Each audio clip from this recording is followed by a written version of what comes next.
Comment faire pour bien gérer son argent et économiser au quotidien? C'est ce qu'on va découvrir ensemble dans cette vidéo au travers de 5 méthodes simplissimes. Et comme tu vas le voir dans la suite de cette vidéo, ces 5 méthodes sont à suivre étape par étape et tu vas pouvoir les utiliser dès aujourd'hui pour commencer à économiser de l'argent, mais également à gérer tes finances personnelles. Et avant de démarrer cette vidéo, sache que sur cette chaîne YouTube, tu retrouveras plein de vidéos concernant les finances personnelles, que ce soit pour gagner plus d'argent, épargner, économiser de l'argent, mais également investir son argent. Donc si ça t'intéresse, n'oublie pas de rejoindre la communauté en t'abonnant et en activant les notifications. Et tu peux également liker cette vidéo à la fin si tu as apprécié son contenu. Et c'est parti, commençons tout de suite avec la première méthode qui est tout simplement de lister tes dépenses fixes et variables. Donc pour ça, on va se retrouver sur mon écran et je vais te montrer comment faire très facilement grâce à un outil que j'ai conçu personnellement. Ok, alors nous voici sur mon tracker de budget. C'est un outil que j'utilise tous les mois pour savoir exactement combien je gagne et combien je dépense et également connaître ma capacité d'épargne et d'investissement. Donc cet outil, tu vas pouvoir le recevoir 100% gratuitement en cliquant sur le premier lien qui se trouve dans la description de cette vidéo. Tu as juste à renseigner ton email et comme ça, tu pourras recevoir l'accès à l'outil avec un tutoriel complet 100% gratuitement. Donc cela étant dit, eh bien, nous voici sur le tracker. Donc là, on est parti sur le mois de janvier, mais comme tu peux le voir en bas, tu as le mois de février, mars, avril, enfin, ça va de janvier à décembre, c'est classique. Et en fait, l'objectif, c'est que tous les mois, eh bien, tu renseignes tes revenus, tes dépenses fixes et tes dépenses variables. Et tout est calculé automatiquement. Tu as également la différence, etc. Donc, tu as un tutoriel complet en téléchargeant cet outil. Mais là, pour l'exemple, j'ai mis 1600 € de revenus et 0 € de revenus complémentaires puisque je pourrais ajouter des revenus comme par exemple un side business, par exemple de la prestation de services, de l'affiliation, de l'infoprenariat, etc. Également, vente de vêtements, si par exemple tu vends sur Vinted ou si tu fais un vide-grenier, etc. Donc, l'objectif, c'est d'ajouter tes revenus complémentaires. Mais là, je suis parti sur un exemple très simple. Voilà, 1600 € de salaire. Ensuite, tu as les dépenses fixes et les dépenses variables. Donc, les dépenses fixes, c'est ce qu'on peut prévoir à l'avance. C'est les dépenses qui sont stables mois après mois. Ça peut être le loyer, les factures d'électricité, factures de gaz, d'eau, assurance, habitation, voiture, etc., etc.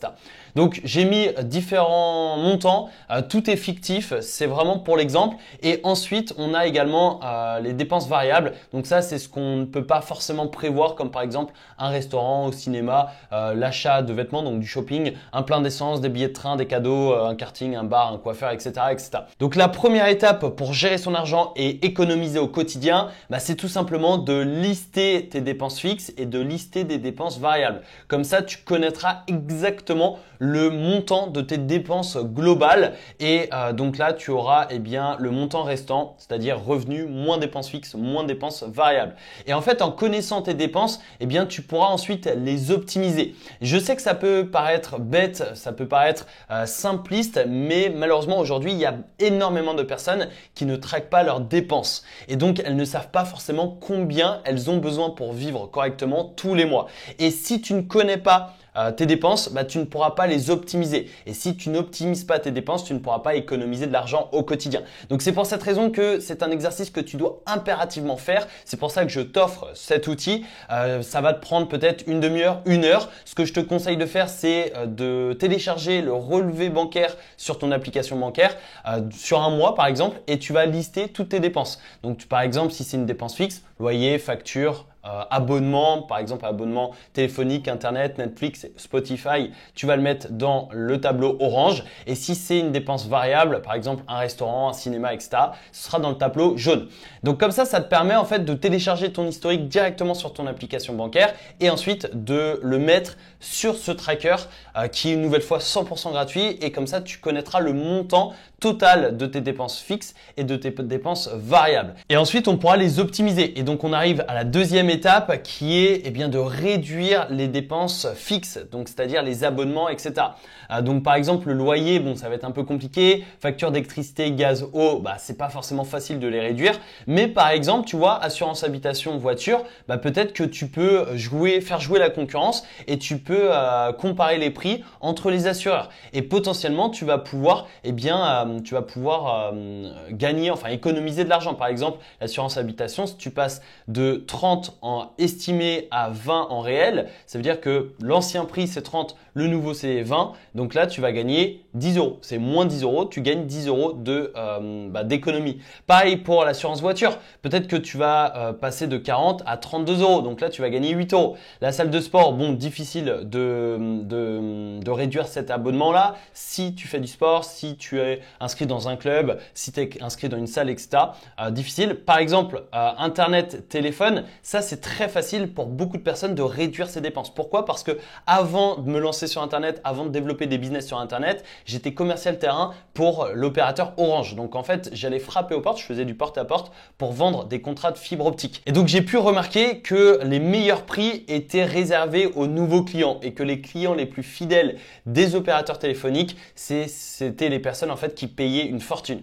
Et ça m'est déjà arrivé que certaines personnes payaient 45, 50 euros, voire même plus, et que grâce aux nouveaux tarifs que je leur proposais, ils passaient de 45 à 20 euros. Et surtout avec les tarifs nouveaux clients, généralement ça va être par exemple 20 euros sur un an, puis ensuite 39 euros par exemple. Mais avec un abonnement 1 an. Donc ça veut dire que tous les ans, tu peux profiter des tarifs nouveaux clients. Donc tu peux économiser énormément d'argent. Et pareil, forfait téléphonique, il y en a aujourd'hui à 10 euros si tu habites en France. En France, on a la chance d'avoir des forfaits internet et téléphoniques relativement peu chers par rapport à d'autres pays. Par exemple, abonnement Netflix. Bon, peut-être que c'est ton kiff l'abonnement Netflix, tu vas le garder.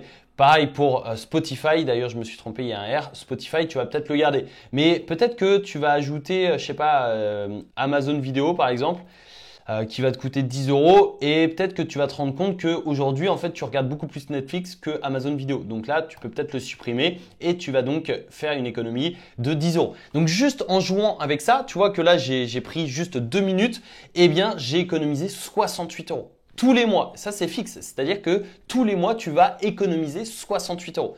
Là c'est pour l'exemple, mais à toi de faire cet exercice avec tes dépenses et avec les nouveaux tarifs que tu pourras trouver. Mais tu vois que en fait tu peux économiser très facilement et très rapidement de l'argent, et ce tous les mois, donc au quotidien.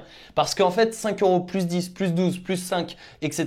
ça arrive à une petite somme qui est assez sympa, et cette somme-là tu pourrais potentiellement l'investir, je sais pas, dans un restaurant, dans de nouveaux vêtements, dans je sais pas, du divertissement comme le cinéma, le karting, ou comme un cadeau, ou tout simplement tu peux l'investir en toi au travers de formations, ou encore tu peux l'investir en bourse, en crypto-monnaie, etc. Donc dans des investissements financiers pour le faire fructifier. Attention toutefois, ça comporte des risques, mais voilà, en tout cas, ça peut te permettre soit de l'épargner, soit de l'investir. Ensuite, la troisième étape pour économiser de l'argent au quotidien, ça va être d'éviter les achats compulsifs. Et on est tous sujets à ce genre d'achat. C'est par exemple, tu as envie de tel ou tel produit ou de tel ou tel service, tu vas l'acheter directement. Et là, il y a une petite astuce que je te recommande vivement la prochaine fois que tu as envie d'acheter un nouveau produit, c'est de te poser la question de est-ce que c'est nécessaire? C'est une question très simple, mais que beaucoup de personnes oublient de se poser quand ils ont envie d'acheter un nouveau produit, un nouveau service, etc. Donc, est-ce que cet achat est réellement nécessaire?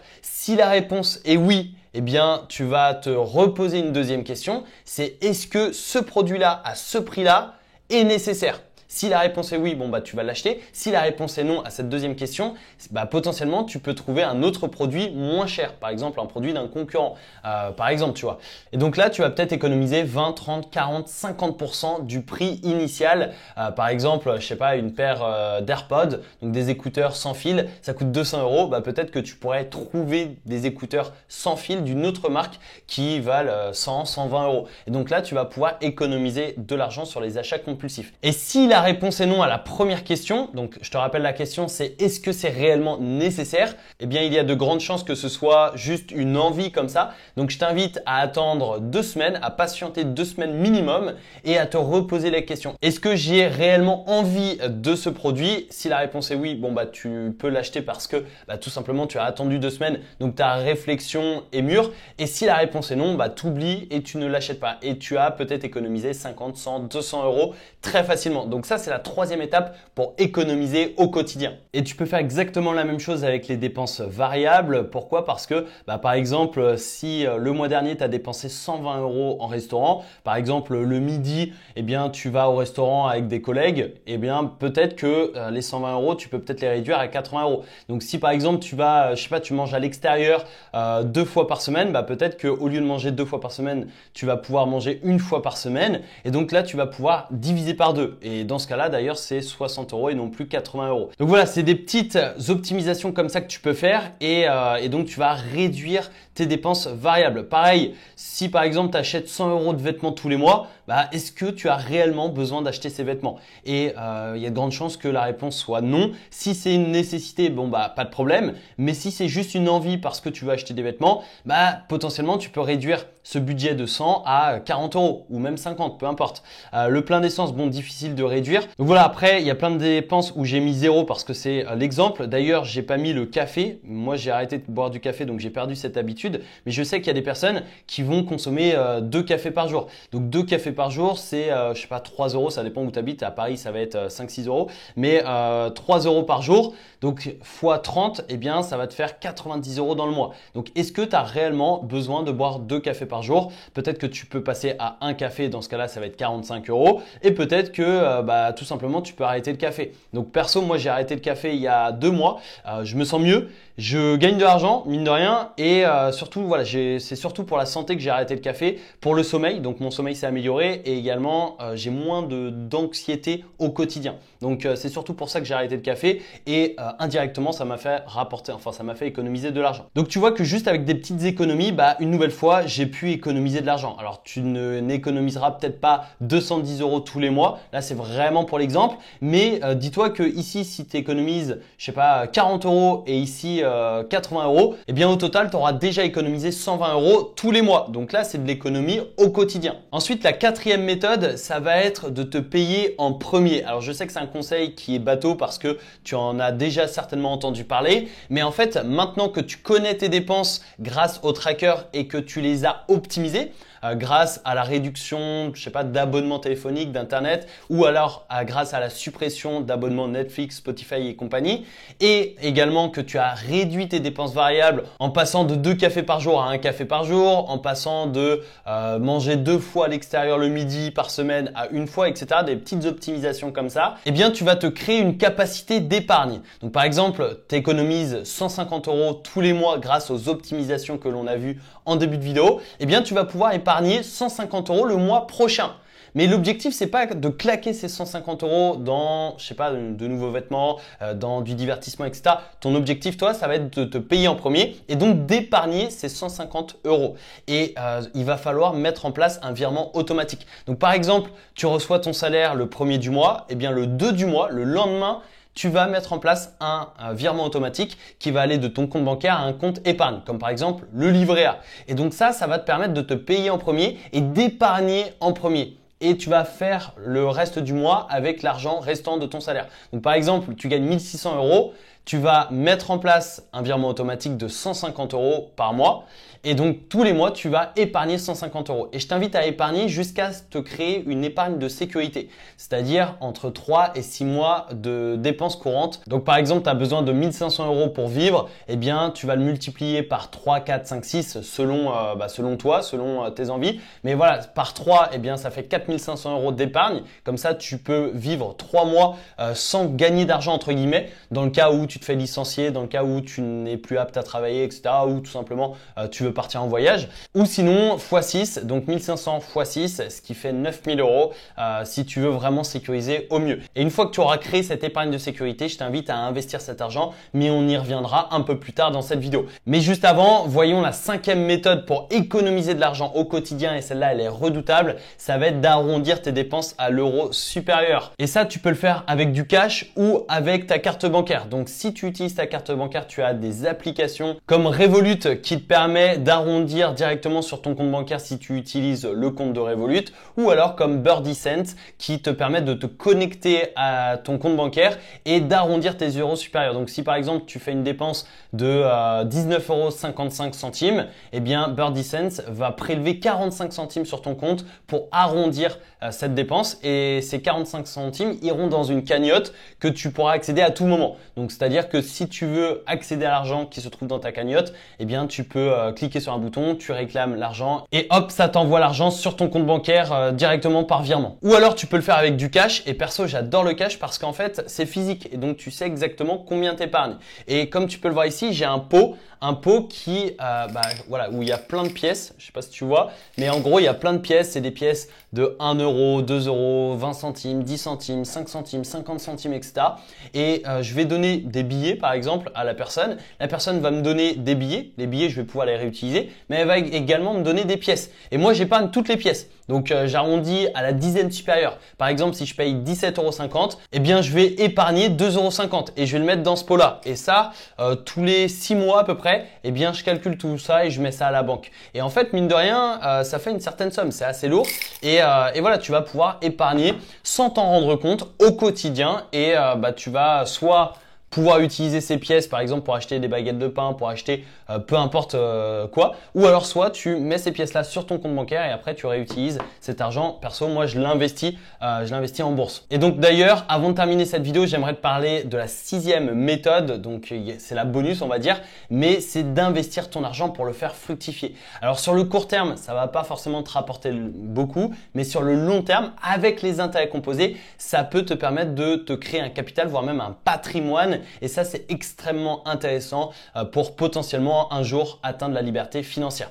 Donc personnellement, j'investis en bourse et en crypto-monnaie, mais tu peux également économiser de l'argent pour te créer un apport pour investir dans l'immobilier. Tu peux également économiser de l'argent pour investir en DCA, c'est-à-dire en dollar cost average. Donc tu vas mettre la même somme tous les mois, que ce soit en bourse ou en crypto-monnaie, etc., etc. Donc évidemment, investir comporte des risques. Donc c'est pour cette raison que tu dois te former avant d'investir. Et d'ailleurs, sur cette chaîne YouTube, eh bien, je te partage des vidéos sur les finances personnelles, mais également sur l'investissement. Donc, si ça t'intéresse, n'oublie pas de t'abonner, d'activer les notifications. Et tu peux également recevoir une formation 100% gratuite pour découvrir ma stratégie d'investissement en bourse. Je te mets le lien dans la description de cette vidéo. Et quand je te dis investir, tu peux également investir sur toi-même, c'est-à-dire investir dans des formations, dans des compétences pour acquérir du savoir. Et le savoir, c'est quelque chose d'hyper important. Pourquoi? Parce que en fait, ton argent, ça va et ça vient. Mais le savoir, une fois que tu l'as en tête, personne ne peut te l'enlever. Et ça, c'est extrêmement intéressant parce que, par exemple, l'argent, si tu investis et qu'il y a un crash, tu perds de l'argent. Ou du moins sur le court terme. Alors que, si par exemple tu apprends des compétences, tu acquiers du savoir, si tu es licencié par la suite, ton savoir tu l'as encore. Donc ton patron ne peut pas te supprimer ton savoir. Donc ça c'est important d'investir du temps et de l'argent dans des compétences, des formations, des livres, des podcasts, des interviews, des vidéos YouTube, etc. Donc quand je dis investir, ça peut être de l'argent mais également du temps. Et également investir sur ta santé. Donc investir par exemple dans une bonne alimentation, dans des compléments alimentaires, dans un abonnement à la salle de sport, etc., etc. Donc voilà, c'est pas investir uniquement financièrement, mais c'est également investir dans ton niveau de vie, dans ta vie au global. Donc cette vidéo touche bientôt à sa fin. N'hésite pas à me donner ton avis sur ces différentes méthodes dans les commentaires de cette vidéo. Si tu as d'autres méthodes en tête, n'hésite pas à nous les partager également dans les commentaires. Si tu as apprécié cette vidéo, le petit pouce bleu, ça fait toujours plaisir et ça permet de soutenir la chaîne YouTube. Et n'oublie pas, tu peux recevoir gratuitement le tracker de revenus et de dépenses en cliquant sur le premier lien dans la description de cette vidéo. Sur ce, je te souhaite une excellente journée. C'était Alexandre. Ciao!